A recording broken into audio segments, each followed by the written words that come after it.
अस्सलाम वालेकुम रहमतुल्लाहि व बरकातहू। जी आए ਨੂੰ ਪੰਜਾਬੀ ਤਬਸਰੇ 'ਚ ਅੱਜ ਸਾਡੇ ਨਾਲ ਫਖਰ ਭਾਈ ਨੇ ਅਤੇ ਇਹਨਾਂ ਨੂੰ ਪੁੱਛਾਂਗੇ ਜਿਹੜੇ ਪਾਕਿਸਤਾਨ ਦੇ ਵਿੱਚ ਕਿਸਾਨ ਦੇ ਨਾਲ ਜ਼ੁਲਮ ਹੁੰਦਾ ਜਾ ਰਿਹਾ ਹੈ ਅਤੇ ਹੁਣ ਪਤਾ ਲੱਗਾ ਕੋਈ ਤਰਬੂਜ਼ ਨਾਲ ਵੀ ਸਟੋਰੀ ਹੈ ਅਤੇ ਹੁਣ ਇਹਨਾਂ ਨੂੰ ਪੁੱਛਦੇ ਹਾਂ। ਜੀ ਫਖਰ ਭਾਈ अस्सलाम वालेकुम, ਕੀ ਹਾਲ ਜੇ?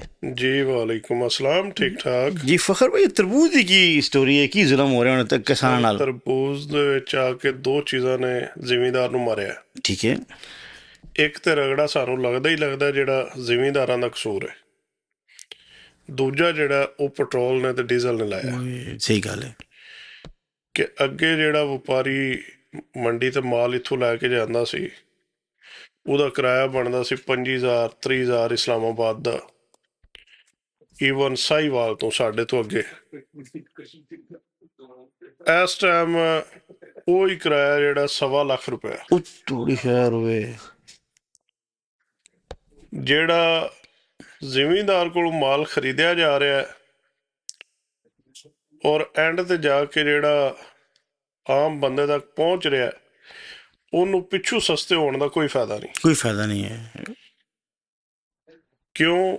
ਉਤਨਾ ਤੇਲ ਵੱਧ ਗਿਆ, ਬਹੁਤ ਜ਼ਿਆਦਾ ਵੱਧ ਗਿਆ। ਜ਼ਿਮੀਂਦਾਰ ਨੂੰ ਕਮ ਅਜ਼ ਕਮ ਵੀ ਰੇਟ ਜਿਹੜਾ ਉਹ 1000 ਰੁਪਇਆ ਮਣ ਲੱਭੇ ਤੇ ਫਿਰ ਉਹਨੂੰ ਫਾਇਦਾ ਹੈ। ਫਿਰ ਵੀ ਕੀ ਫਾਇਦਾ ਕਿ ਉਹਨੂੰ ਫਿਰ ਖਰਚੇ ਨਹੀਂ ਪੈਂਦੇ ਤੇ ਕੋਈ ਕਿੱਲਾ ਜਿਹੜਾ ਉਹ ਰੁਪਇਆ ਲੱਖ ਦੋ ਛੱਡ ਜਾਂਦਾ। ਹੁਣ ਇਸ ਟਾਈਮ ਤੇ ਜ਼ਿਮੀਂਦਾਰ ਕੋਲੋਂ 400 ਰੁਪਏ ਜਾ ਰਿਹਾ, ਜਿਹੜਾ ਕਿ ਖਰਚਾ ਵੀ ਪੂਰਾ ਨਹੀਂ ਕਰ ਰਿਹਾ। ਉਹਦੀ ਸਭ ਤੋਂ ਵੱਡੀ ਵਜ੍ਹਾ ਜਿਹੜੀ ਉਹ ਤੇਲ ਬਣ ਗਈ। ਦੂਜੇ ਨੰਬਰ ਤੇ ਸਿੰਧ ਬਣ ਗਿਆ, ਕਿਉਂਕਿ ਸਿੰਧ ਨੂੰ ਫਾਇਦਾ ਹੈ ਕਿ ਉਧਰ ਗਰਮੀ ਪਹਿਲੇ ਆ ਜਾਂਦੀ ਹੈ, ਉਹ ਮਾਲ ਪਹਿਲੇ ਆ ਜਾਂਦਾ ਹੈ। ਅੱਛਾ, ਉਹਨਾਂ ਦਾ ਜਿਹੜਾ ਆਮਦਾ ਰਿਹਾ ਤੇ ਉਦੋਂ ਵਿਕਦਾ ਰਿਹਾ 1400-1500 ਰੁਪਏ ਮਣ, ਵਪਾਰੀ ਖਰੀਦਦਾ ਰਿਹਾ। ਠੀਕ ਹੈ। ਹੁਣ ਜਿਵੇਂ ਪੰਜਾਬ ਤੇ ਆਇਆ ਤੇ ਹੁਣ ਆ ਗਿਆ 400 ਰੁਪਏ ਮਣ। ਤੇਰੀ ਖੈਰ ਹੋਵੇ। ਮਰ ਗਿਆ ਪੰਜਾਬੀ। ਹੁਣ ਪੰਜਾਬੀਆਂ ਨੂੰ ਵੀ ਇਸ ਚੀਜ਼ ਦਾ ਹੋਣਾ ਚਾਹੀਦਾ ਕਿ ਅਗਰ ਤੁਹਾਨੂੰ ਪਤਾ ਹੈ ਕਿ ਸਿੰਧ 'ਚੋਂ ਮਾਲ ਪਹਿਲੇ ਆ ਰਿਹਾ, ਤੁਹਾਡੇ ਮਾਲ ਦੀ ਉਹ ਵੈਲਿਊ ਨਹੀਂ, ਤੁਸੀਂ ਨਾ ਕੱਢੋ, ਹੋਰ ਚੀਜ਼ ਲਾ ਲਓ।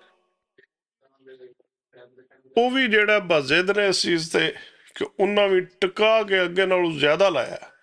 ਬਿਲਕੁਲ। ਫਿਰ ਜਿਹੜਾ ਸਭ ਤੋਂ ਵੱਡਾ ਨੁਕਸਾਨ ਦੂਜੇ ਨੰਬਰ ਤੇ ਹੋ ਰਿਹਾ, ਉਹ ਹੋ ਰਿਹਾ ਕਿ ਬਾਰਡਰ ਬੰਦ ਹੈ। ਬਿਲਕੁਲ। ਅੱਗੇ ਸਾਡਾ ਜਿਹੜਾ ਮਾਲ ਹੈ ਉਹ ਅਫਗਾਨਿਸਤਾਨ ਜਾਂਦਾ ਸੀ, ਹੁਣ ਉਹ ਵੀ ਨਹੀਂ ਜਾ ਰਿਹਾ। ਉਸ ਹਿਸਾਬ ਤੋਂ ਜ਼ਿਮੀਂਦਾਰ ਨੂੰ ਸੋਚਣਾ ਚਾਹੀਦਾ ਕਿ ਬਾਰਡਰ ਬੰਦ ਨੇ, ਅੱਗੇ ਕਣਕ 'ਚ ਰਗੜਾ ਲੱਗਾ, ਫਿਰ ਆਲੂ 'ਚ ਲੱਗਾ, ਹੁਣ ਆ ਕੇ ਤੇ ਤਰਬੂਜ਼ ਵੀ ਉਹਨੇ ਉਸੇ ਹੀ ਸਪੀਡ ਤੇ ਕੱਢ ਲਿਆ। ਜ਼ਿਮੀਂਦਾਰ ਵੀ ਬਾਜ਼ ਨਹੀਂ ਆ ਰਿਹਾ, ਗੌਰਮੈਂਟ ਵੀ ਨਹੀਂ ਆ ਰਹੀ, ਤੇ ਅੱਗੋਂ ਬਾਰਡਰ ਵੀ ਨਹੀਂ ਆ ਰਿਹਾ। ਕਿਉਂਕਿ ਬਾਰਡਰ ਨਾ ਖੁੱਲ੍ਹਣਾ, ਜਿੰਨਾ ਚਿਰ ਬਾਰਡਰ ਨਾ ਖੁੱਲ੍ਹੇ ਸਾਡੀ ਹਰ ਚੀਜ਼ ਜਿਹੜਾ ਉਹ ਬੰਦ ਹੈ, ਕਿ ਜ਼ਿਮੀਂਦਾਰ ਨੂੰ ਕੋਈ ਫਾਇਦਾ ਨਹੀਂ। ਤੁਸੀਂ ਹੁਣ ਵੇਖ ਲਓ, ਮੰਡੀ ਹੈ, ਕੁਰਬਾਨੀ ਗੁਜ਼ਰੀ ਹੈ, ਕੋਈ ਜਾਨਵਰ ਨਹੀਂ ਵਿਕੇ। ਸਹੀ ਗੱਲ ਹੈ। ਜਿਹੜੇ ਸਸਤੇ ਸੀ ਉਹ ਵਿਕੇ ਨੇ, ਕਿਉਂਕਿ ਬੰਦਿਆਂ ਕੋਲ ਪੈਸੇ ਹੀ ਕੋਈ ਨਹੀਂ, ਮਹਿੰਗਾਈ ਇਤਨੀ ਹੋ ਗਈ ਹੈ। ਜੀ ਬਿਲਕੁਲ ਸਹੀ ਗੱਲ ਹੈ। ਤੇ ਉਹਦੀ ਵਜ੍ਹਾ ਤੋਂ, ਬਾਰਡਰ ਨਾ ਖੁੱਲਣ ਦੀ ਵਜ੍ਹਾ ਤੋਂ ਸਾਨੂੰ ਬਹੁਤ ਜ਼ਿਆਦਾ ਨੁਕਸਾਨ ਹੈ। ਜ਼ਿਮੀਂਦਾਰ ਨੂੰ ਸੋਚਣਾ ਚਾਹੀਦਾ ਕਿ ਸਾਡੇ ਫਾਇਦਾ ਕਿਹੜੀ ਚੀਜ਼ ਵਿੱਚ ਹੈ, ਉਹ ਵੀ ਨਹੀਂ ਸੋਚ ਰਿਹਾ। ਨਹੀਂ, ਤੁਹਾਡੇ ਖਿਆਲ 'ਚ ਜ਼ਿਮੀਂਦਾਰ ਨੂੰ ਕੀ ਬੀਣਾ ਚਾਹੀਦਾ ਸੀ ਇਸ ਮੌਸਮ 'ਚ? ਸਰ, ਜਿਹੜਾ ਸਭ ਤੋਂ ਅੱਛੀ ਚੀਜ਼ ਹੈ ਨਾ, ਸਾਡੇ ਦੋ ਚੀਜ਼ਾਂ ਜਿਹੜੀਆਂ ਨੇ ਉਹ ਪੂਰੀਆਂ ਨਹੀਂ ਹੋ ਰਹੀਆਂ। ਇੱਕ, ਦੁੱਧ ਸਾਡੇ ਮੁਲਕ 'ਚ ਡਿਮਾਂਡ ਪੂਰੀ ਨਹੀਂ ਹੈ। ਦੂਜਾ, ਗੋਸ਼ਤ ਪੂਰਾ ਨਹੀਂ ਹੈ। ਸਹੀ ਗੱਲ ਹੈ। ਦੋਵਾਂ ਚੀਜ਼ਾਂ ਦਾ ਹੀ ਤਲਕ ਕਿਹਦੇ ਨਾਲ ਹੈ? ਪੱਠਿਆਂ ਨਾਲ। ਸਹੀ ਗੱਲ ਹੈ। ਸਾਡੇ ਜ਼ਿਮੀਂਦਾਰ ਕੋਲ ਪੱਠਾ ਹੀ ਪੂਰਾ ਨਹੀਂ ਹੋ ਰਿਹਾ। ਤੁਸੀਂ ਕਿਸੇ ਕਿਸਮ ਦਾ ਪੱਠਾ ਕੱਢ ਲਓ। ਅੱਜ ਕੱਲ੍ਹ ਤੇ ਸਿਸਟਮ ਇਹ ਆ ਗਿਆ ਕਿ ਸ਼ਹਿਰਾਂ ਵਿੱਚ ਜਾ ਕੇ ਮੰਡੀਆਂ ਤੇ ਵਿਕ ਜਾਂਦਾ ਚਾਰਾ, ਜਿਹੜਾ ਪੱਠੇ ਨੇ ਜਿਹੜੇ, ਉਹ ਤੁਸੀਂ ਤੁਹਾਡਾ ਉੱਥੇ ਨਹੀਂ ਵਿਕਦਾ। ਹੁਣ ਸਿੰਪਲ ਜਾ ਕੇ ਤੁਸੀਂ ਇਸ ਟਾਈਮ, ਹੁਣ ਬਾਜਰੇ ਦਾ ਸੀਜ਼ਨ ਹੈ, ਤੁਸੀਂ ਬਾਜਰਾ ਕੱਢਦੇ ਹੋ, ਤੁਹਾਡਾ ਬਹੁਤ ਘੱਟ ਬਾਜਰਾ ਇਸ ਟਾਈਮ ਪੱਠੇ ਸੀ, ਕਿਉਂਕਿ ਗੰਦਮ ਬੰਦਿਆਂ ਨੇ ਬੀਜੀ ਜੀ। ਜਿਨ੍ਹਾਂ ਨੇ ਬੀਜਿਆ ਉਹਨਾਂ ਦਾ ਇਸ ਟਾਈਮ 600 ਤੋਂ 700 ਰੁਪਏ ਮਰਲਾ ਵਿਕਿਆ। ਠੀਕ ਹੈ। 600 ਰੁਪਏ ਮਰਲਾ ਹੋਵੇ ਤੇ 160 ਨਾਲ ਜ਼ਰਬ ਦੇ ਲਓ, ਕਿਤਨੇ ਪੈਸੇ ਬਣਦੇ ਨੇ। ਔਰ 2-2.5 ਮਹੀਨੇ ਦੀ ਫਸਲ ਹੈ। ਇਹ ਤੁਸੀਂ ਅਗਰ ਮੰਡੀ ਤੇ ਲੈ ਕੇ ਜਾਂਦੇ ਹੋ ਤਾਂ ਜ਼ਾਹਿਰ ਹੈ ਉੱਥੇ ਤੋਂ ਤੁਸੀਂ ਬੇਸ਼ੱਕ ਕਿੱਲਾ ਵੱਢ ਕੇ ਲੈ ਜਾਓ ਇੱਕ ਦਿਨ 'ਚ। ਜੀ ਬਿਲਕੁਲ। ਅੱਗੋਂ ਜ਼ਮੀਨ ਤੁਹਾਡੀ ਫਿਰ ਵੇਲੀ ਵਾਹ ਕੇ ਫਿਰ ਕੱਢ ਲਓ। ਅਗਰ ਤੁਸੀਂ ਉਹ ਨਹੀਂ ਕਰਨਾ ਚਾਹੁੰਦੇ, ਚਰੀ ਕੱਢ ਲਓ, ਉਹ ਤਕਰੀਬਨ 3-4 ਵਾਰੀ ਹੋ ਜਾਂਦੀ ਹੈ। ਤੁਸੀਂ ਇੱਕ ਵਾਰੀ ਵੱਢੋ, ਵੱਢ ਕੇ ਮੰਡੀ 'ਤੇ ਸੱਟੋ, ਦੂਜੀ ਵਾਰੀ ਫਿਰ ਹੋ ਜਾਏਗੀ ਮਹੀਨੇ ਡੇਢ ਬਾਅਦ। ਉਧਰ ਅਸੀਂ ਨਹੀਂ ਆ ਰਹੇ। ਤਰਬੂਜ਼ ਤੇ ਬੰਦਿਆਂ ਨੇ ਲਾਇਆ, ਮੈਂ ਬੜੇ ਬੰਦੇ ਵੇਖੇ ਨੇ, ਰੋਂਦੇ ਨਹੀਂ, ਲੇਕਿਨ ਉਹਨਾਂ ਦੀਆਂ ਗੱਲਾਂ ਤਾਂ ਰੋਣ ਵਾਲੀਆਂ ਨੇ। ਆਫ ਕੋਰਸ ਤੁਹਾਨੂੰ ਬਚਣਾ ਹੀ ਕੁਝ ਨਹੀਂ ਹੈ, ਤੁਸੀਂ ਇਤਨਾ ਨੁਕਸਾਨ ਕਰਤਾ ਹੈ ਸਭ ਕੁਝ। ਜਿਹੜਾ ਬੰਦਾ ਜਿਹਨੇ ਹੁਣ ਡੰਗਰ ਰੱਖੇ ਨੇ ਉਹਨੂੰ ਪੱਠੇ ਚਾਹੀਦੇ ਨੇ, ਉਹ ਗੋਸ਼ਤ ਵਾਸਤੇ ਰੱਖਿਆ ਸੀ ਜਾਂ ਦੁੱਧ ਵਾਸਤੇ ਰੱਖਿਆ ਸੀ, ਜੀ ਦੋਵਾਂ ਚੀਜ਼ਾਂ ਦੀ ਡਿਮਾਂਡ ਹੈ, ਉਹ ਅਸੀਂ ਪੂਰੀ ਨਹੀਂ ਕਰ ਸਕਦੇ ਪਏ। ਉਧਰ ਅਸੀਂ ਨਹੀਂ ਜਾਂਦੇ ਕਿ ਗੋਸ਼ਤ ਦੀ ਜ਼ਰੂਰਤ ਹੈ ਔਰ ਦੁੱਧ ਦੀ ਜ਼ਰੂਰਤ ਹੈ। ਤੇ ਜੇ ਅਗਰ ਅਸੀਂ ਚਾਰਾ ਲਾ ਕੇ ਤੇ ਅਸੀਂ ਜਾਨਵਰ ਰੱਖ ਲਈਏ ਤਾਂ ਉਹਦੇ ਵਿੱਚ ਸਾਨੂੰ ਜ਼ਿਆਦਾ ਫਾਇਦਾ। ਗੱਲ ਤਾਂ ਠੀਕ ਹੈ, ਲੇਕਿਨ ਇਹ ਫਿਰ ਗਵਰਨਮੈਂਟ ਨੂੰ ਆਗਾਹੀ ਦੇਣੀ ਚਾਹੀਦੀ ਹੈ ਆਵਾਮ ਨੂੰ। ਸਰ ਗਵਰਨਮੈਂਟ ਨੂੰ ਛੱਡ ਦਿਓ ਨਾ, ਜਿਹੜਾ ਜ਼ਿਮੀਂਦਾਰ ਹੈ ਉਹ ਕਿਹੜਾ ਪਾਗਲ ਹੈ?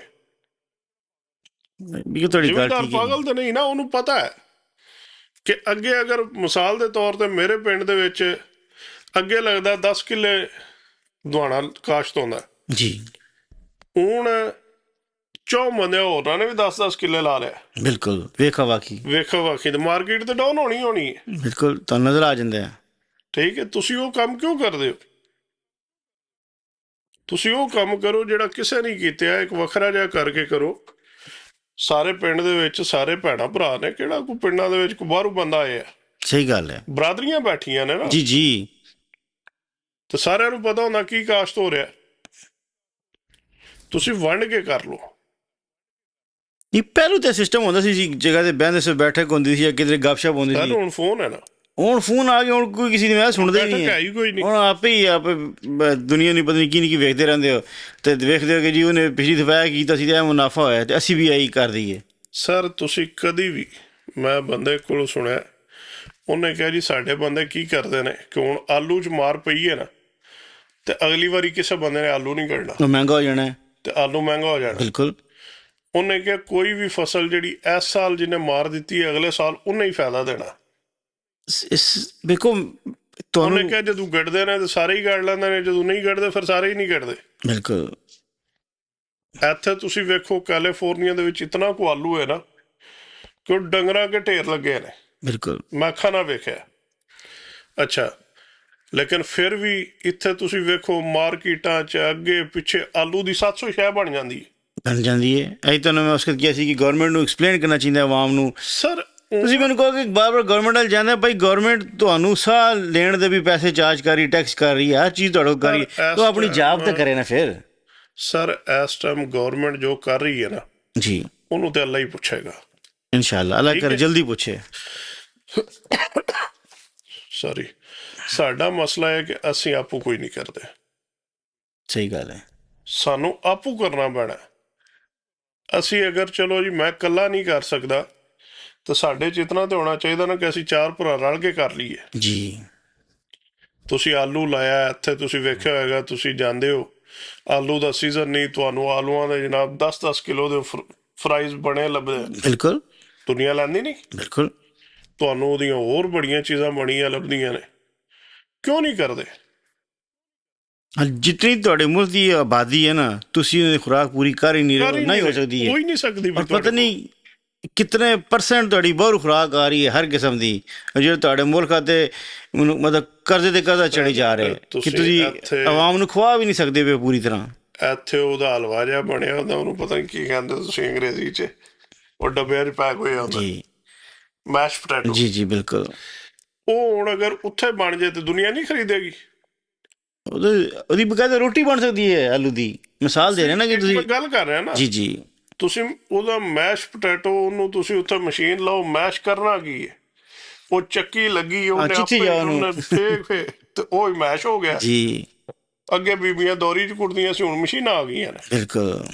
ਡੱਬੇ ਲਓ ਤੇ ਲੇਬਲ ਲਾਓ, ਜਾ ਕੇ ਤੁਹਾਡੇ ਵੱਡਿਆਂ ਸ਼ਹਿਰਾਂ 'ਚ ਹੱਥੋਂ ਹੱਥ ਵਿਕ ਜਾਣੇ ਨੇ। ਬਿਲਕੁਲ। ਔਰ ਤੁਹਾਨੂੰ ਅੱਛੀ ਵੈਲਿਊ ਤੇ ਵਿਕ ਜਾਣੇ ਨੇ। ਸਹੀ ਗੱਲ, ਕਿਉਂਕਿ ਸ਼ਹਿਰੀਆਂ ਨੇ ਖਰੀਦਣਾ। ਉਹੀ ਜਿਹੜੀ ਜਿਸ ਦੀ ਕੀਮਤ ਕੋਈ ਚੀਜ਼ ਨਹੀਂ ਖਾਲੀ ਸੀ, ਤੁਸੀਂ ਉਹਨੂੰ ਥੋੜਾ ਬਹੁਤ ਮਾਡਰਨ ਕਰ ਲਿਆ ਨਾ, ਉਹ ਤੁਹਾਨੂੰ ਬਹੁਤ ਮਹਿੰਗੀ ਵਿਕ ਜਾਏਗੀ। ਜੀ, ਤੁਸੀਂ ਇਸੇ ਤਰ੍ਹਾਂ ਵੇਖੋ, ਹੁਣ ਜਿਹੜੀ ਚੀਜ਼ ਬਾਹਰੋਂ ਜਾਂਦੀ ਹੈ ਉਹ ਜ਼ਰਾ ਮਾਡਰਨ ਤਰੀਕੇ ਨਾਲ ਪੈਕ ਹੋਈ ਹੁੰਦੀ, ਉਹ ਹੱਥੋਂ ਹੱਥ ਵਿਕਦੀ। ਬਿਲਕੁਲ। ਤੇ ਕਿਉਂ ਨਹੀਂ ਵਿਕਦੀ? ਬਸ ਉਹ ਕੋਈ ਸਿਸਟਮ ਨਹੀਂ ਹੈ ਮੇਰੇ ਖਿਆਲ 'ਚ, ਤੇ ਇਹੀ ਵਜ੍ਹਾ ਹੈ, ਕੋਈ ਨਿਜ਼ਾਮ ਨਹੀਂ ਹੈ। ਸਿਸਟਮ ਹੈ ਨੇ, ਅਸੀਂ ਜਿਹੜਾ ਨਾ ਉਹ ਖੋਤੇ ਹਾਂ, ਅਸੀਂ ਭੇਡ ਚਾਲ ਚੱਲ ਰਹੇ ਹਾਂ। ਸਾਡਾ ਇਤਫਾਕ ਨਹੀਂ, ਇਸ 'ਚ ਕੋਈ ਸ਼ੱਕ ਨਹੀਂ ਹੈ। ਦੋ ਭਰਾ ਰਲ ਕੇ ਨਹੀਂ ਟੁਰ ਸਕਦੇ। ਇਸ ਦੌਰ 'ਚ ਤਾਂ ਬਹੁਤ ਹੀ ਮੁਸ਼ਕਿਲ ਹੋ ਗਿਆ। ਸਰ ਇਹ ਕਰਨਾ ਚਾਹੀਦਾ ਜਿਵੇਂ ਕਿ ਸਹੀ ਕਹਿੰਦੇ ਤੁਸੀਂ, ਅਗਰ ਸਿੰਧ ਵਾਲਿਆਂ ਨੇ ਤਰਬੂਜ ਲਾਏ ਆ ਨਾ, ਤੁਸੀਂ ਘੱਟ ਲਾ ਲਓ, ਜੀ। ਲਾਓ ਲੇਕਿਨ ਘਟਾ ਲਓ। ਜੇ ਅੱਗੇ 4 ਕਿੱਲੇ ਲਾਉਂਦੇ ਹੋ, ਕਿੱਲਾ ਲਾ ਲਓ। ਤੇ ਪਲੱਸ ਮੈਨੂੰ ਤੁਹਾਡੀ ਗੱਲ ਮਤਲਬ ਸਮਝਣ ਦੀ ਕੋਸ਼ਿਸ਼ ਕਰ ਰਹੇ ਕਿ ਤੁਹਾਡੇ ਕੋਲ ਕਹਿ ਰਹੇ ਹੋ ਕਿ ਜੀ ਪਹਿਲੋਂ ਹੀ ਮਤਲਬ ਜਿਸ ਤਰ੍ਹਾਂ ਤੁਸੀਂ ਦੱਸ ਰਹੇ ਕਾਫੀ ਸਾਰੇ ਕਿਲੋਮੀਟਰ, ਕਈ 100 ਕਿਲੋਮੀਟਰ ਬਣਦੇ ਨੇ, ਜੀ ਮਤਲਬ ਅਸੇ 400-500 ਕਿਲੋਮੀਟਰ ਬਣ ਜਾਂਦਾ ਕੀ ਚੀਜ਼? ਤੁਹਾਡੇ ਜਿੱਥੋਂ ਝੰਗ ਤੋਂ ਗਾਲਬਨ ਆ ਰਿਹਾ ਇਸਲਾਮਾਬਾਦ, ਜਿਹੜਾ ਕਿਰਾਇਆ ਸੀ ਦੱਸ ਰਹੇ ਕਿ 5000 500-600 ਕਿਲੋਮੀਟਰ ਠੀਕ ਹੈ। ਬਣਦਾ। ਤੁਹਾਡੇ ਆਸੇ ਪਾਸੇ ਵੀ ਤਾਂ ਆਵਾਮ ਹੈ ਨਾ, ਉਧਰ ਕਿਉਂ ਨਹੀਂ ਉਹਨੂੰ ਡਿਸਟ੍ਰੀਬਿਊਟ ਕਰਦੇ? ਸਰ ਉੱਥੇ ਵੀ ਹੁੰਦਾ। ਅੱਛਾ, ਇਤਨਾ ਜ਼ਿਆਦਾ ਹੈ ਕਿ ਇਤਨਾ ਫਿਰ ਇਤਨਾ ਜ਼ੁਲਮ ਨਾ ਕਰੋ ਨਾ। ਜਿਹੜਾ ਪਹਿਲੇ ਨੰਬਰ ਤੇ ਤਰਬੂਜ ਜਾ ਰਿਹਾ ਹੈ, ਤੁਹਾਡਾ ਦੁਆਣਾ ਜਾ ਰਿਹਾ ਹੈ, ਜੀ ਜੀ ਉਹ ਝੰਗ ਦਾ।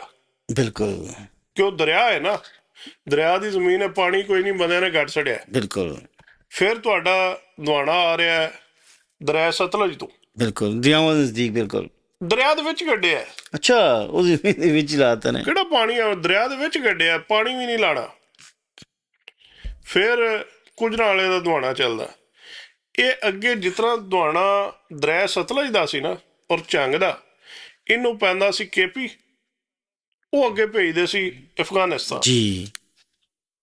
ਹੁਣ ਜਦੋਂ ਤੁਹਾਨੂੰ ਪਤਾ ਲੱਗ ਗਿਆ ਕਿ ਸਾਡੀ ਗੰਦਮ ਨਹੀਂ ਗਈ, ਸਾਡਾ ਆਲੂ ਨਹੀਂ ਗਿਆ, ਤੇ ਅਸੀਂ ਤਰਬੂਜ ਨਾ ਕੱਢੀਏ। ਸਹੀ ਗੱਲ ਹੈ। ਤੁਸੀਂ ਕੋਈ ਹੋਰ ਚੀਜ਼ ਕੱਢ ਲਓ ਉੱਥੇ, ਕਿਉਂਕਿ ਦਰਿਆ ਦੀ ਜ਼ਮੀਨ ਹੈ, ਉੱਥੇ ਤੇ ਬੰਦਾ ਵੱਢ ਕੇ ਕੱਢੋ ਤੇ ਉਹ ਪੈਂਦਾ ਜ਼ਰਖੇਜ਼ ਹੈ ਨਾ, ਜ਼ਰਖੇਜ਼ ਜ਼ਮੀਨ ਹੈ। ਬਿਲਕੁਲ। ਲੇਕਿਨ ਉਹ ਬੰਦਿਆਂ ਨੂੰ ਸਮਝ ਨਹੀਂ ਆ ਰਹੀ, ਆਪਸ 'ਚ ਕੋਈ ਉਹਨਾਂ ਦੀ ਅਕਲ ਕੰਮ ਨਹੀਂ ਕਰ ਰਹੀ। ਬਸ ਜਿੱਥੇ ਲੱਗੇ ਨੇ ਭੇਡ ਚਾਲ ਹਾਰ, ਉੱਥੇ ਹੀ ਲੱਗੇ ਨੇ। ਤੀਆ ਉਹਨੂੰ ਇਤਨਾ ਦਿਲ ਬਰਦਾਸ਼ਤ ਕਰਨਾ ਚਾਹੁੰਦੇ ਕਿ ਮੈਂ ਜ਼ਿੰਮੇਵਾਰੀ ਛੱਡਦੇ ਹੀ ਹਾਂ, ਛੱਡੋ ਪਰ ਦੀ ਸਾਰਾ ਕੁਝ 100% ਬਾਹਰੋਂ ਮੰਗਵਾ ਲਓ, ਅਸੀਂ ਕੁਝ ਨਹੀਂ ਕਰਦੇ।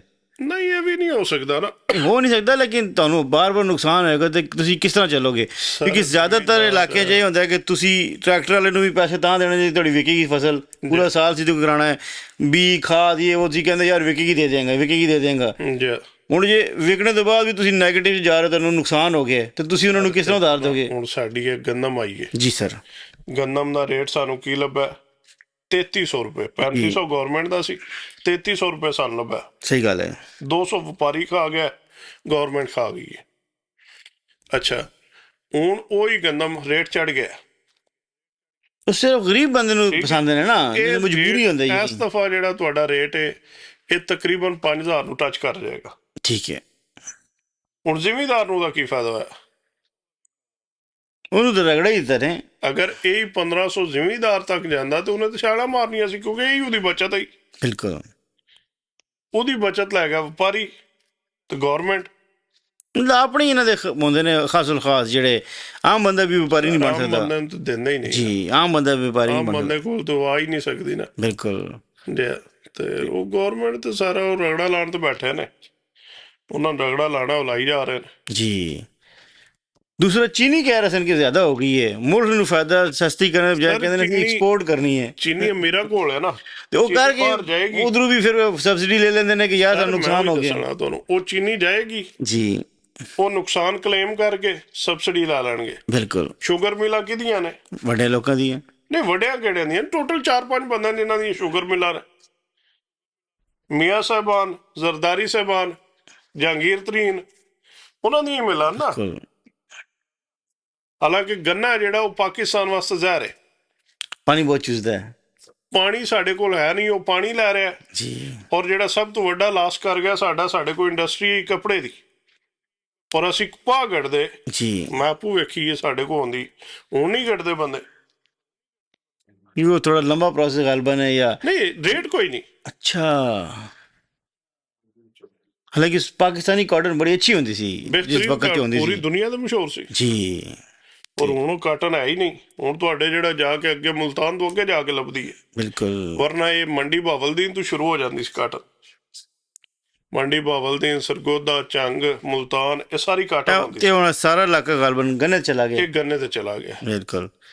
ਤੇ ਗੰਨੇ ਦੇ ਵੀ ਵੇਖੋ ਜੀ, ਹਰ ਬੰਦਾ ਹਰ ਉਹੀ ਕੰਮ ਕਰੇਗਾ ਤੇ ਫਿਰ ਉਹਦਾ ਰੇਟ ਕਿਸਾਨ ਨੂੰ ਨਹੀਂ ਲੱਭਣਾ ਜੇ। ਇਹ ਵੱਡੇ ਸਰ ਵਪਾਰੀ ਬਚ ਗਿਆ ਤੇ ਜਾਂ ਗੌਰਮੈਂਟ ਬਚ ਗਈ, ਜਾਂ ਜਿਹਨਾਂ ਦੀ ਮੇਲਾ ਫੈਕਟਰੀਆਂ ਨੇ, ਜਿਹੜਾ ਵੱਡੇ ਲੋਕ ਜੀ ਗੌਰਮੈਂਟ ਵਿੱਚ ਉਹ ਹੀ ਨੇ ਨਾ। ਸਹੀ ਗੱਲ ਹੈ। ਜ਼ਰਦਾਰੀ ਵਿੱਚ ਮੀਆਂ ਸਾਹਿਬਾਨ ਜੀ, ਮਿਲਾਂ ਤਾਂ ਉਹਨਾਂ ਦੀਆਂ ਹੀ ਨਾਲ। ਬਿਲਕੁਲ ਤੇ ਅਗਰ ਉਹ ਨਹੀਂ ਸੋਚਦੇ, ਆਪੋ ਸੋਚ ਲਓ। ਤੁਸੀਂ ਕਾਟਨ ਤੇ ਆਓ, ਜਦੋਂ ਕਾਟਨ ਤੇ ਆਓਗੇ ਤਾਂ ਜ਼ਾਹਿਰ ਹੈ ਤੁਹਾਡੇ ਕੋਲ ਪ੍ਰਾਈਵੇਟ ਬੰਦੇ ਨੇ ਜਿਹੜੇ ਮਿਲਾਂ ਵਾਲੇ, ਉਹ ਖਰੀਦਣਗੇ। ਸਹੀ ਗੱਲ ਹੈ। ਉਹ ਚਾਈਨਾ ਤੋਂ ਮੰਗਾ ਰਹੇ ਨੇ, ਬਿਲਕੁਲ। ਕਾਟਨ ਤੁਹਾਡੀ ਚਾਈਨਾ ਤੋਂ ਆ ਰਹੀ ਹੈ। ਤੋ ਫਿਰ ਵੇਖੋ, ਤੁਹਾਨੂੰ ਇੱਕ ਤਾਂ ਦੂਰੋਂ ਆਉਂਦੀ ਮਹਿੰਗੀ ਪੈਂਦੀ ਹੋਣੀ ਹੈ, ਤੇ ਬਿਲਕੁਲ ਤੁਹਾਡੇ ਮੁਲਕ ਦਾ ਫਾਇਦਾ ਕੋਈ ਨਹੀਂ ਹੋ ਰਿਹਾ ਨਾ। ਸਰ, ਅਸੀਂ ਕਰਨਾ ਹੀ ਨਹੀਂ ਚਾਹ ਰਹੇ। ਸਹੀ ਗੱਲ ਹੈ। ਨਾ ਆਵਾਮ ਕਰਨਾ ਚਾਹ ਰਹੀ ਹੈ, ਨਾ ਹੁਕਮਰਾਨ ਕਰਨਾ ਚਾਹ ਰਿਹਾ। ਹਾਂ, ਅੱਗੇ ਜਿਹੜਾ ਆਉਣ ਦਾ ਵਕਤ ਉਹਦੇ ਵਾਸਤੇ, ਇਹਨਾਂ ਵਾਸਤੇ ਮੁਸ਼ਕਿਲ ਤੋਂ ਮੁਸ਼ਕਿਲ ਵਕਤ ਆਉਂਦਾ ਜਾ ਰਿਹਾ। ਹਾਂਜੀ। ਠੀਕ ਹੈ ਨਾ, ਕਿ ਪੂਰੀ ਦੁਨੀਆ ਦੇ ਹਾਲਾਤ ਸਖਤ ਹੁੰਦੇ ਜਾ ਰਹੇ ਨੇ। ਹਰ ਬੰਦਾ ਆਪਣਾ ਪਹਿਲਾਂ ਸੋਚੇਗਾ ਤੇ ਫਿਰ ਉਹਨੇ ਤੁਹਾਡਾ ਜਾਂ ਕਿਸੇ ਹੋਰ ਮੁਲਕ ਦਾ ਸੋਚਣਾ ਨਾ। ਜੀ। ਤੇ ਜਿਸ ਹਾਲਾਤ ਹੀ ਇਹ ਹੋਣੇ ਨੇ ਕਿ ਤੁਸੀਂ ਆਪਣਾ ਹੀ ਗੁਜ਼ਾਰਾ ਨਹੀਂ ਕਰ ਸਕੋਗੇ, ਤੇ ਕਿਤਨੀ ਮੁਹਤਾਜੀ ਕਰੋਗੇ। ਹਰ ਚੀਜ਼ ਤੁਹਾਡੀ ਬਾਹਰੋਂ ਆ ਰਹੀ ਹੈ। ਹਾਂਜੀ ਜੀ, ਇਹ ਆਵਾਮ ਨੂੰ ਸਮਝ ਨਹੀਂ ਆ ਰਹੀ ਜੀ ਹੋ ਕੀ ਰਿਹਾ, ਤੇ ਨਾ ਉਹ ਸਮਝਣਾ ਚਾਹ ਰਹੀ ਜੇ। ਠੀਕ ਹੈ ਜੀ, ਅੱਜ ਤੁਹਾਡੇ ਨਾਲ ਅਸੀਂ ਖੇਤੀਬਾੜੀ ਦੀ ਗੱਲਬਾਤ ਕੀਤੀ ਹੈ। ਤੇ ਬਸ ਦੁੱਖ ਹੀ ਹੁੰਦਾ ਜੋ ਹਾਲਾਤ ਵੇਖਦੇ ਹਾਂ ਮੁਲਕ ਦੇ, ਸਪੈਸ਼ਲੀ ਮਿਹਨਤਕਸ਼ ਗਰੀਬ ਕਿਸਾਨ ਦੇ, ਜਿਹੜਾ ਮਿਹਨਤ ਕਰਦਾ ਪੂਰਾ ਸਾਲ ਤੇ ਐਂਡ ਤੇ ਉਹਨੂੰ ਬਚਦਾ ਕੁਝ ਨਹੀਂ ਹੈ। ਤੇ ਅਸੀਂ ਦੁਆ ਵੀ ਕਰ ਸਕਦੇ ਹਾਂ, ਦੁੱਖ ਵੀ ਹੁੰਦਾ ਇਹਨਾਂ ਚੀਜ਼ਾਂ ਦਾ। ਤੇ ਲਾਈਕ, ਸ਼ੇਅਰ, ਸਬਸਕ੍ਰਾਈਬ ਪਲੀਜ਼, ਤੇ ਅੱਲਾ ਹਾਫਿਜ਼। ਅੱਲਾ ਹਾਫਿਜ਼।